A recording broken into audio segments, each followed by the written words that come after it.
வணக்கம் நண்பர்களே. கார்த்தி ரேவதி சீரியல் செம பரபரப்பாக போயிட்டு இருக்குன்னே சொல்லலாங்க. பரபரப்பான கட்டத்தில் நம்ம பார்த்தோன்னா நம்ம சாமுண்டேஸ்வரியை எதிர்க்க துணிஞ்சுறாங்க. சாமுண்டேஸ்வரி விவாகரத்து பத்திரத்தை ரெடி பண்ணியிருக்கா மாப்பிள்ளை அப்படின்னு ராஜராஜா நம்ம கார்த்திகிட்ட சொல்ல நேரம் அப்படியே கார்த்திக்கு கோவம் வருது. யாரை கேட்டு எங்கள் உறவை மறுபடியும் வெட்டி விடணும் அப்படின்னு நினைப்பாங்க அப்படின்னு அந்த இடத்துல கொந்தளிச்சு நம்ம கார்த்தி ஒரு ஆப்பு நாம் சாமுண்டேஸ்வரிக்கு வைக்கிறாங்க. அவங்க அதிகாரிகளை அழைச்சிக்கிட்டு போகிறாங்க. எங்களை பிரிக்க நீங்கள் யாருங்க? நாங்கள் கணவன் மனைவி, நாங்கள் ரெண்டு பேரும் ஒற்றுமையாக இருக்க போது நீங்கள் இடையில எதுக்கு அப்படின்னு நம்ம சாமுண்டேஸ்வரிக்கே ஆப்ப வைக்கிறாங்க. இதை கேட்டதும் அதிர்ச்சியில் இருக்கிறாங்க நம்ம சாமுண்டேஸ்வரி. அதை பற்றி தான் இந்த வீடியோக்குள்ளே பார்க்க போகிறோம். அதுக்கு முன்னாடி சேனலுக்கு லைக் அண்ட் சப்ஸ்கிரைப் பண்ணுங்கள் ஃப்ரெண்ட்ஸ். பக்கத்தில் இருக்க பெல்லைக்கானையும் கிளிக் பண்ணுங்கள். அப்போ தான் நான் போடுற ஒவ்வொரு வீடியோவும் நோட்டிஃபிகேஷனாக உங்களுக்கு கிடைக்கும். வாங்க ஃப்ரெண்ட்ஸ், வீடியோக்குள்ளே போகலாம். ஃபஸ்ட்டு எடுத்த உடனே பார்த்தோன்னா ஒரு சும்மா அதிரடியான பரபரப்பு கட்டோன்னு நம்ம சொல்லலாங்க. நம்ம சாமுண்டேஸ்வரி சந்திரகலாவையும் கூட்டிக்கிட்டு வக்கீல போய் பார்க்குறாங்க. என்ன விஷயமா பார்க்க வந்திருக்கீங்க மேடம் அப்படின்னு கேட்க நேரம், என்னோட ரெண்டாவது பொண்ணு ரேவதியையும் அவளோட மாப்பிள்ளை அந்த டிரைவர் பையிலையும் பிரித்து விடலான்னு இருக்கேன் அப்படின்னு எங்களுக்கு ஒரு பகை இருக்குது, தீர்க்க முடியாத பகை. அவனோட குடும்பத்தோட எங்களுக்கு எந்த விதமான சகவாசமும் வேண்டாம் அப்படின்னு முடிவு பண்ணியிருக்கோம். பஞ்சாயத்தில் காசை விட்டு போட்டு ரெண்டு பேர்த்தையும் பிரித்தாச்சு. ஆனாலும் என் பொண்ணு அவனை போய் சந்திச்சுட்டு இருக்கா. அது கொஞ்சம் கூட எங்களுக்கு பிடிக்கல. அதனால சட்டப்படி விவாகரத்து வாங்கி கொடுக்கணும் அப்படின்னு முடிவெடுத்திருக்கோம் அப்படின்னு சொல்ல நேரம், சரி அதுக்கான ஏற்பாடுகளை நான் பண்ணுறேன் மேடம் அப்படின்னு அந்த இடத்துல சொல்கிறாங்க. இந்த சைடு அந்த வக்கீலை பார்க்க நம்ம ராஜராஜாவோட ஃப்ரெண்டு ஒருத்தங்களும் போயிருப்பாங்க. அவங்க பார்க்குறாங்க.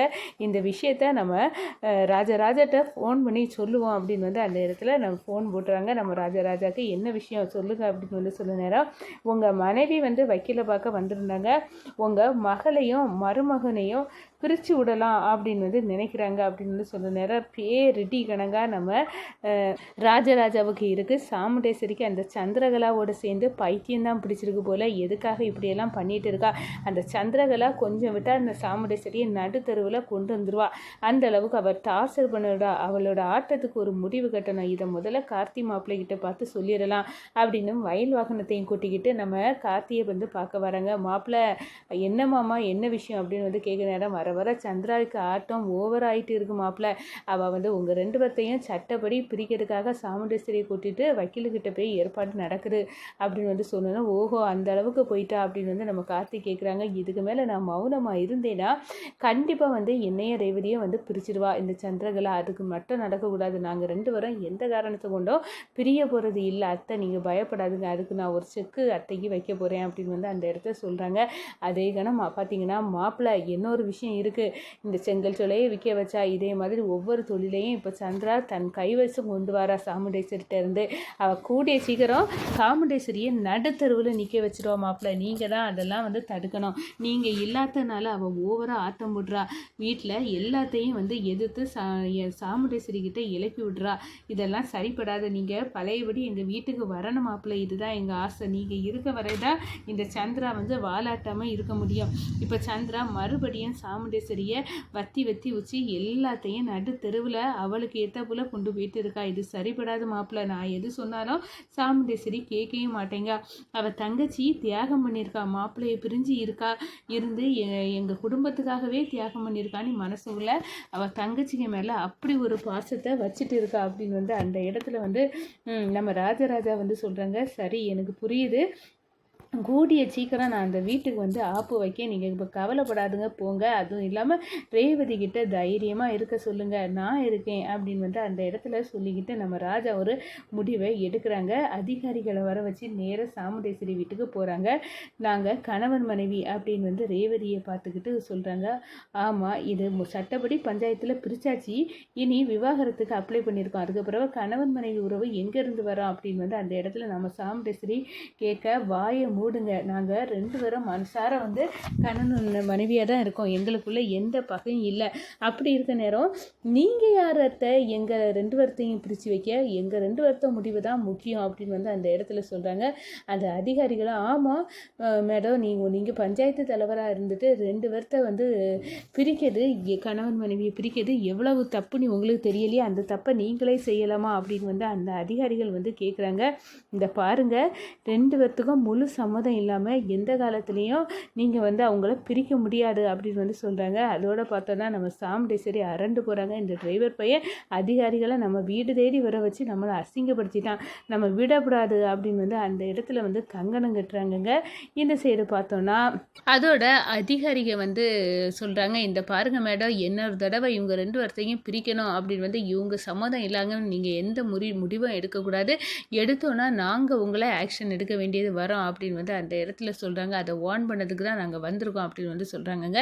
இந்த சைடு பார்த்தோன்னா அம்மா அவங்க என்ன சொல்லுறதுக்கு, நான் வந்து என் கணவர் கூடயே போகிறேன் அப்படின்னு வந்து லக்கேஜை பேக் பண்ணிக்கிட்டு நம்ம ரேவதி வந்து ரெடியாக இருந்து நம்ம ராஜா கூட, ஒரு நிமிஷம் ராஜா, நீ கிளம்புறதுக்கு முன்னாடி என்னையும் கையோடு கூட்டிகிட்டு போ அப்படின்னு வந்து லக்கேஜை தூக்கி வச்சுட்டு நிற்கிறாங்க. என்ன ரேவதி, உங்கள் அம்மாவையே இப்படி வந்து நீ வந்து செய்வியா உங்கள் அம்மா கிட்ட அப்படின்னு வந்து சொல்ல நேரம் சும்மா துப்பாக்கி எடுத்து காட்டி தாலி கெட்ட சொன்னால் பிரிய சொல்கிறா, இப்படியெல்லாம் நீ செய்தா நான் வந்து அப்படியே நம்பிடுவேன்னு நினச்சியாமா, எனக்கு என் ராஜா தான் முக்கியம் அப்படின்னு வந்து அந்த இடத்துல வந்து நம்ம சாமுண்டேஸ்வரியை வந்து எதிர்க்காங்க. ரேவதி, இந்த பாரு, நீ இந்த வீட்டில் தான் இருக்கணும், எங்கேயும் போகக்கூடாது, அப்போ என் கணவரும் இந்த வீட்டில் தாம்மா இருப்பார், அவரும் எங்கே போக மாட்டார் அப்படின்னு வந்து சொல்ல நேரம், இப்போ ஒரு முடிவு இருக்குது ரேவதி, இதுக்கு அவர் சம்மதிச்சாருன்னா தாராளமாக உன் கணவர் இங்கே இருக்கலாம், அப்படி என்னம்மா முடிவு சொல்லுங்க அப்படின்னு வந்து சொல்ல நேரம், இந்த பாரு, உன்னோட அப்பா எப்படி அந்த கிழவியோட இது இல்லாமல் ஒட்டம் உறவும் இல்லாமல் என் கூட என் கணவராக இருக்காரோ, அதே மாதிரி